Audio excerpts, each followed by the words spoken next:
in the last couple of days, you may have heard the name Meek Mill in the news. And if you were just hearing it for the first time, you were probably thinking, Meek Mill, is that a gluten-free granola bar or something? You know, it's like, here at Meek Mill, we only use the gentlest oats and berries. But no, Meek Mill is a big-time Philadelphia rapper who just dropped a surprise release. Well-known rapper Meek Mill, whose imprisonment on gun and drug charges drew widespread protests, celebrated his freedom last night at an NBA game. Hours earlier, Pennsylvania's Supreme Court ordered the 30-year-old's release. The court cited credibility problems with a key witness in his original trial 10 years ago. How do you feel? I feel great. He met with comedian Kevin Hart in the locker room. I said we home, no Meek. Damn, who is Kevin Hart's agent? He's even starring in Meek Mill's prison release? He's everywhere. But this story really is great news, not just for Meek Mill, but also for advocates of criminal justice reform, because Meek Mill had become a symbol of a system that tries to keep people in prison rather than genuinely giving them a second chance. And Meek Mill's release wasn't the only good news for justice today. A verdict in the retrial of comedian Bill Cosby.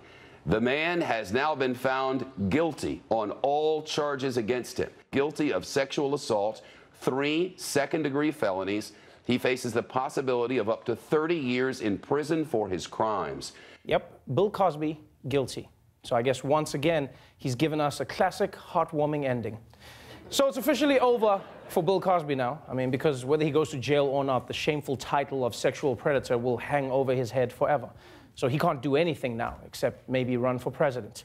But let's switch to international news. You remember how President Trump told us that he got North Korea to agree to stop conducting nuclear tests? Well, it seems that North Korea conveniently left something out. North Korea's only nuclear test site appears to have collapsed. That may be why Kim Jong-un said he's suspending tests. The site is under a mountain in the northeast part of the country. Chinese scientists say it collapsed after 5 nuclear blasts. The North Korean test triggered earthquakes, making the area unsafe for further testing. Whoa. So part of the deal Kim Jong-un is making is to give up the test site that he already destroyed. I didn't realize that out of the deal was translated into Korean. That's a slick move. Yeah, it's like when your meth lab blows up and then the cops arrive and you're like, okay, look, I'll make it easy for all of us. You guys drop the charges and I'll stop making meth. I'll just stop it.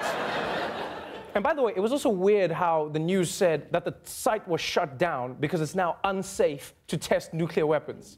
Like, how safe does it need to be to detonate a nuke, like, safely at a site? You know what I mean? Are they safety inspectors walking around like, we'd love to incinerate this place with the heat of 1,000 suns, but that staircase doesn't have a railing where it's just not safe. Oh, and here's a little weird detail. This is probably my favorite part of this story, this whole North Korea story. When Kim Jong-un goes down to South Korea to discuss denuclearization, it's been reported that he will be bringing his own personal toilets. Because, and this is completely real, the North Koreans are afraid that foreign spies are going to try and steal Kim's poo to discover if he has any medical issues. They're going to analyze it. And you know, this story made me realize that James Bond has really glamorized how we see spies. Because we think it's all like driving Aston Martins and getting laid in Monte Carlo. Meanwhile, 005's mission has him crouched with a Ziploc bag in a porta potty. He's like ding ding ding ding ding ding ding ding ding ding ding ding.